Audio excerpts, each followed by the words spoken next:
തിരുമൂലദേവൻ്റെ തിരുമന്ത്രം 7ാം തന്ത്രത്തിലെ പുതിയൊരു കാണ്ഡത്തിലേക്ക് നാം പ്രവേശിക്കുകയാണ്.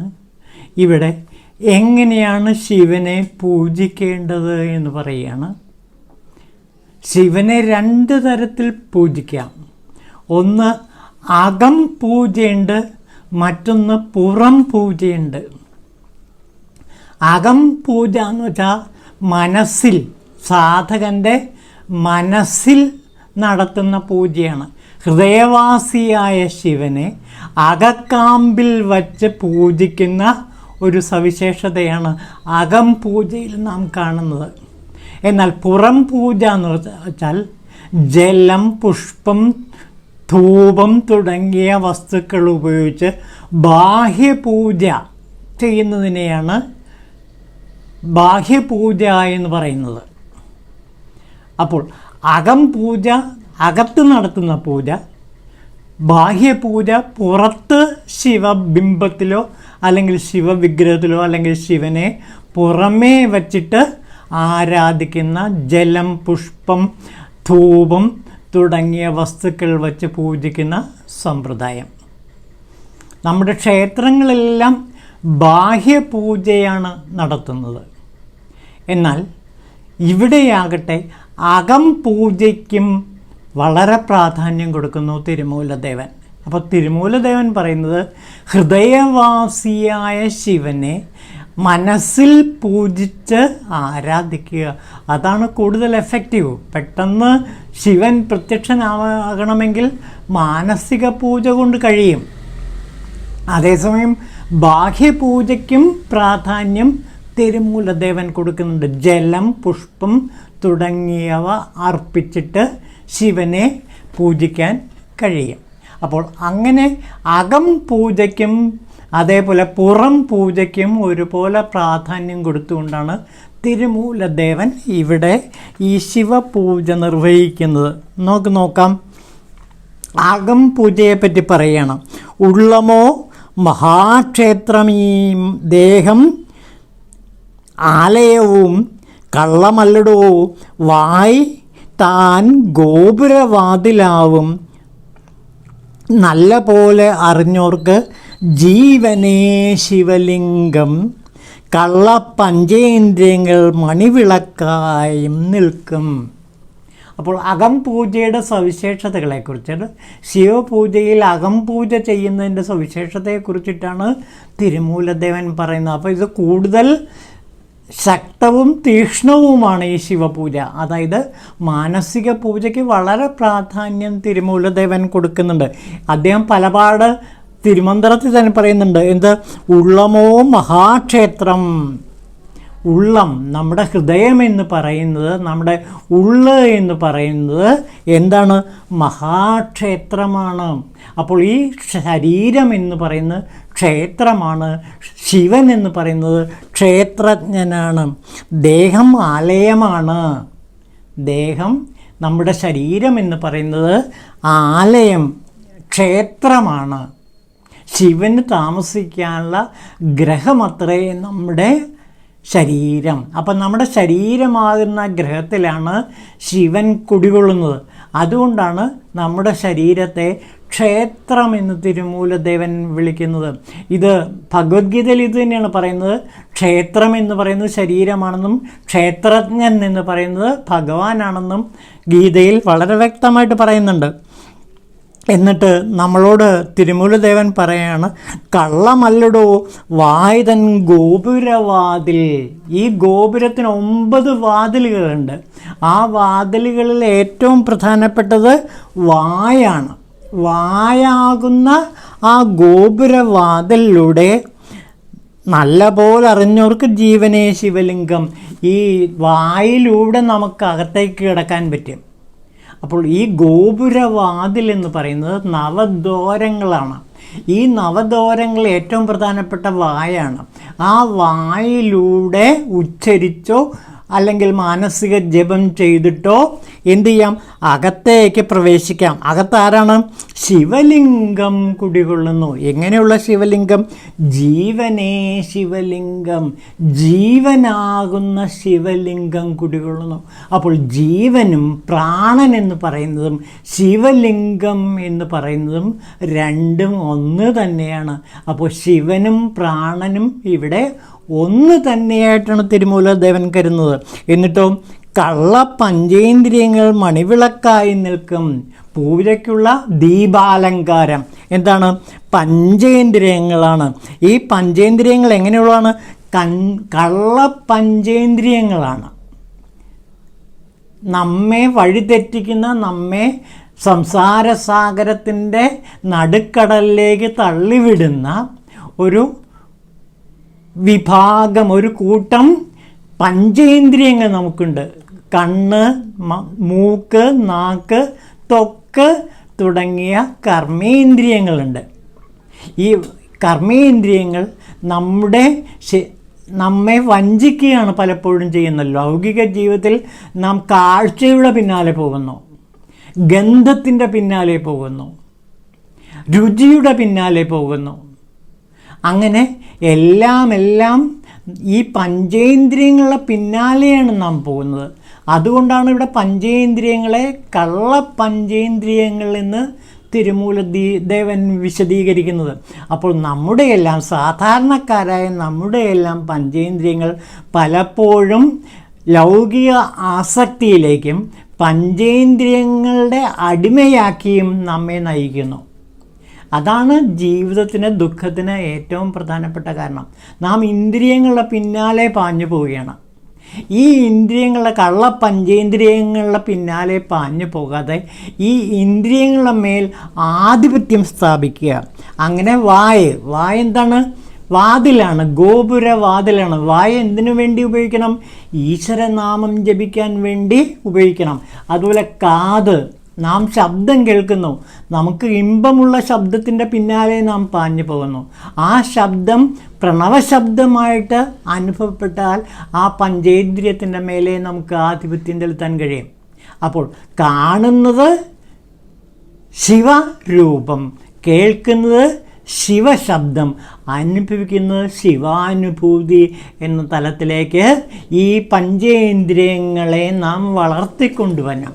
അതായത് കള്ള പഞ്ചേന്ദ്രിയങ്ങളെ പഞ്ചേന്ദ്രിയങ്ങളാക്കി മാറ്റി ശിവപഞ്ചേന്ദ്രിയങ്ങളാക്കി മാറ്റുക. ഇതെല്ലാം അതിൻ്റെ മൂലത്തിൽ ചെല്ലുമ്പോൾ ആരാണ്?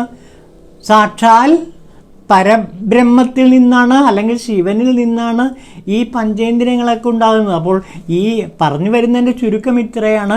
ഈ പഞ്ചേന്ദ്രിയങ്ങൾ അതിൻ്റെ മൂലത്തിലേക്ക് ചെന്ന് പരമാത്മാവിൽ ശിവനിൽ ഒടുങ്ങണം. അപ്പോൾ ശിവശബ്ദം കേൾക്കാം, അപ്പോൾ ശിവനാദം കേൾക്കാം, അപ്പോൾ ശിവാനുഭവം നുകരാൻ കഴിയും. ഇതാണ് തിരുമൂലദേവൻ പറയുന്നത്. അപ്പോൾ ഇവിടെ മനസ്സാകുന്ന വലിയൊരു ഘടകത്തെക്കുറിച്ചിട്ടാണ് പറയുന്നത്. ഈ മാനസിക ജപത്തിനാണ് പ്രാധാന്യം കൊടുക്കേണ്ടത്. ശരീരത്തിലെ ഉള്ളിലെ മനസ്സിൽ കുടികൊള്ളുന്ന ശിവലിംഗം, ആ ശിവലിംഗത്തെ മാനസപൂജ ചെയ്ത് ഉണർത്തി ശിവസാക്ഷാത്കാരത്തിലേക്ക് കിടക്കാം.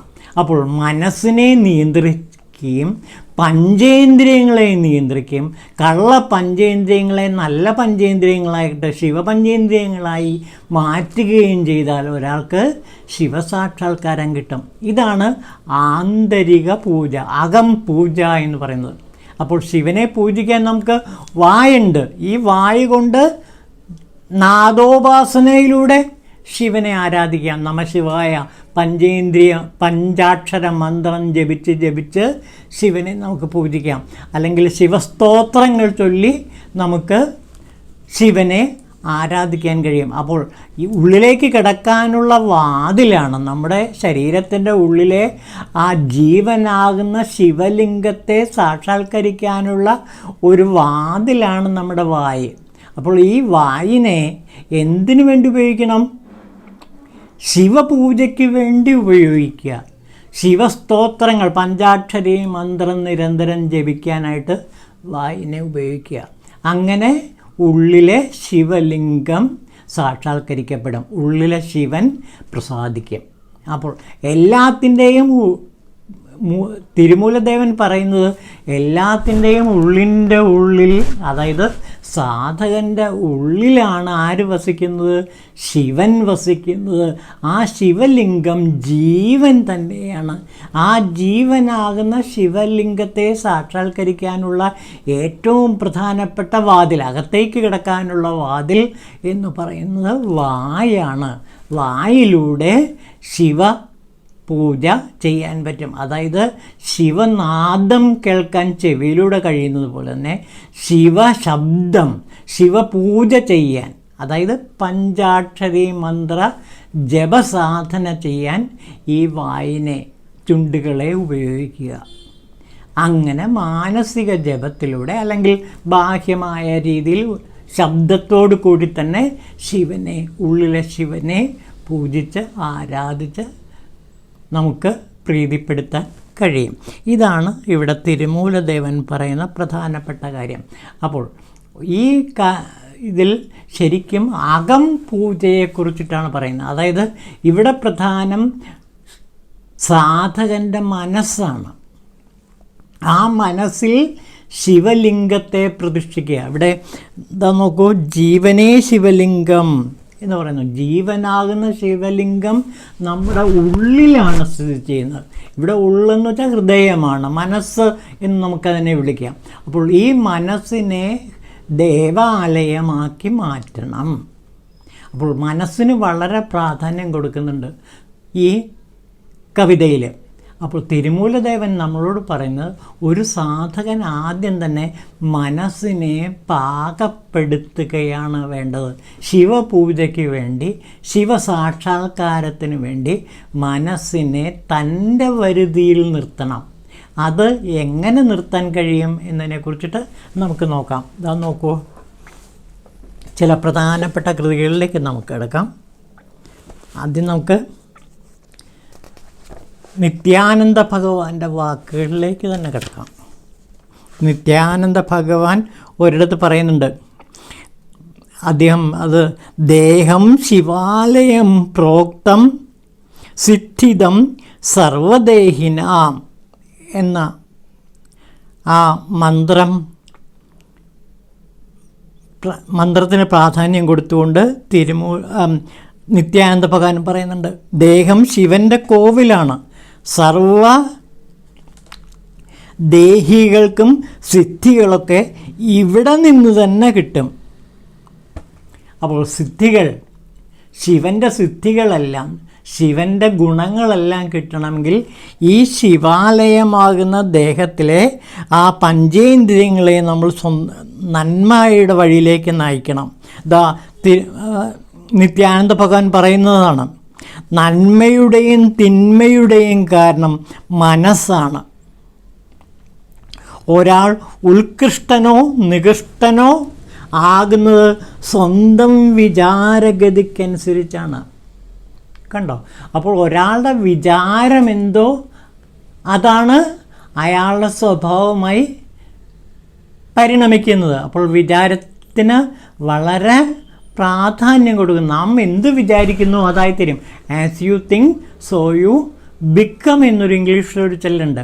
നാം എന്താണോ ചിന്തിക്കുന്നത്, എന്താണോ വിചാരിക്കുന്നത്, നാം അതായി തീരും. അതാണ് സോഹത്തിൻ്റെ പ്രത്യേകത. സോഹം സോഹം എന്ന് നിരന്തരം ജപിക്കുമ്പോൾ ഞാൻ ആരായി മാറുന്നു? അതായി മാറുന്നു, ശിവനായി മാറുന്നു.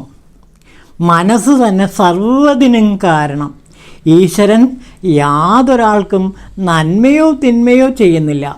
എന്തുകൊണ്ടെന്നാൽ ബുദ്ധി, ജ്ഞാനം എന്നീ ദൈവീക സിദ്ധി മനുഷ്യർക്ക് സഹജമായി തന്നെയുണ്ട്. ഈ മനസ്സ്, ബുദ്ധി, അഹങ്കാരം ഇതെല്ലാം സഹജമായി മനുഷ്യർക്കുണ്ട്. അത് അതിൻ്റെ മൂലസ്ഥാനമായ ശിവനിലേക്ക് തിരിച്ചു പിടിക്കുക മാത്രം ചെയ്താൽ മതി. ഇതാ നോക്കൂ, ഒരാളുടെ ഉയർച്ചയ്ക്കും താഴ്ചയ്ക്കും സുഖത്തിനും ദുഃഖത്തിനും കാരണം അയാളുടെ മനസ്സാണ്. സദ്വിചാരത്തിനും ദുർവിചാരത്തിനും കാരണവും കർത്താവും മനസ്സ് മാത്രമാണ്. യത് ഭാവ തത് ഭവതി. അത് എന്ത് വിചാരിക്കുന്നു അതായിത്തീരുന്നു. എന്ന് ഒരു ചൊല്ലുണ്ട്. ഏത് തരത്തിൽ ചിന്തിക്കുന്നുവോ അത്തരത്തിലായിത്തീരുന്നു നാം. അതുകൊണ്ടാണ് ഉത്കൃഷ്ട ചിന്തകൾ സദാ മനസ്സിലുണ്ടായിരിക്കണമെന്ന് ആചാര്യന്മാർ ഉപദേശിക്കുന്നത്. ബന്ധത്തിനും മോക്ഷത്തിനും കാരണം മനസ്സ് തന്നെ. അപ്പം നമ്മുടെ ഈ മനസ്സാണ് നമുക്ക് ബന്ധനം തരുന്നതും നമുക്ക് മോക്ഷം തരുന്നതും. മനം കൃതം കൃതം ന ശരീരകൃതം എന്ന് യോഗവാസിഷ്ഠത്തിൽ ശ്രീരാമചന്ദ്രനോട് വസിഷ്ഠ ഭഗവാൻ പറയുന്നുണ്ട്. അതായത് മനസ്സാണ് എല്ലാം. മനം കൃതം കൃതം ന ശരീരം രാമ എന്ന് പറയുന്നുണ്ട്. ബന്ധത്തിനും മോക്ഷത്തിനും കാരണം മനസ്സ് തന്നെ. സദ്വിചാരത്തിലേക്കോ ദുർവിചാരത്തിലേക്കോ ആരെയും ഈശ്വരൻ പ്രേരിപ്പിക്കുന്നില്ല. അത് ഭഗവത്ഗീതയിൽ ഒരു ഭാഗമുണ്ട്, ഈശ്വരൻ ആരുടെയും പാപത്തെയും പുണ്യത്തെയും ഗ്രഹിക്കുന്നില്ല. ഈശ്വരൻ സർവത്ര സമമായിരിക്കുന്നു എന്ന ജ്ഞാനം അജ്ഞാനത്തിലാൽ മൂടപ്പെട്ടിരിക്കുന്നു. അത് ഹേതുവായിട്ട് ജീവികൾ മോഹിക്കുന്നു. ഇതാണ് പറയുന്നത്. നാം അജ്ഞാനത്തിൽപ്പെട്ട് കഴിയുന്നു എന്ന് വെച്ചാൽ മോഹവലയത്തിൽ ഈ കള്ള പഞ്ചേന്ദ്രിയങ്ങളെ പിന്നാലെയാണ് നാം പാഞ്ഞു പോകുന്നത്. ഈ കള്ള പഞ്ചേന്ദ്രിയങ്ങളെ പിടിച്ചു കെട്ടി അതിൻ്റെ മൂലസ്ഥാനത്ത് കൊണ്ട് ലയിപ്പിക്കണം. അപ്പോൾ ശിവചിന്ത മനസ്സിൽ നിരന്തരം ഉണ്ടായിക്കൊണ്ടേയിരിക്കും.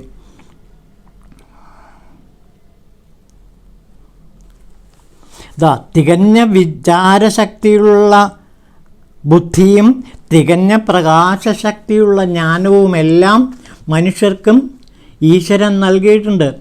അവയെ നേരായ സത്യമായ മാർഗത്തിൽ വിനിയോഗിക്കുന്നതിൽ മനുഷ്യൻ മടി കാണിക്കുന്നു.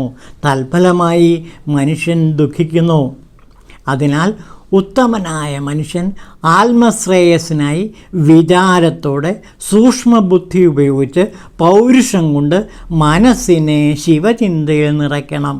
ശുദ്ധമായ മനസ്സിൽ മാത്രമേ ആത്മദർശനം ഉണ്ടാവുകയുള്ളൂ. ഇത് തന്നെയാണ് വിവേക ചൂടാമണിയിൽ ശങ്കരാചാര്യർ പറയുന്നത്. നമുക്കതിൻ്റെ മലയാള അർത്ഥം മാത്രം നോക്കാം. മനസ്സിൽ നിന്ന് വേറിട്ട് അവിദ്യയില്ല. കാരണം സംസാര ബന്ധത്തിന് ഹേതുവായ അവിദ്യ മനസ്സ് തന്നെയാണ്. മനസ്സ് നിർവാസനമായി നശിച്ചാൽ സർവവും നശിച്ചു. മനസ്സ് വിജൃംഭിക്കുമ്പോൾ സകലതും വിജൃംഭിക്കുന്നു. അതായത് മനസ്സ് സംസാര വിഷയങ്ങളിൽ പുറപ്പെട്ടാൽ ബന്ധവും സ്വസ്ഥമായാൽ മോക്ഷവും ലഭിക്കും. ഇത് തന്നെയാണ് അമൃതബിന്ദു ഉപനിഷത്തിൽ വളരെ ഭംഗിയായിട്ട് പറയുന്നത്. മനുഷ്യരുടെ ബന്ധമോക്ഷങ്ങളുടെ കാരണമായത് മനസ്സ് തന്നെ. വിഷയാസക്തമായ മനസ്സ് ബന്ധത്തിനായിട്ട് നിർവിഷയമാകുന്നു. മനസ്സ് മുക്തിക്കായിട്ടും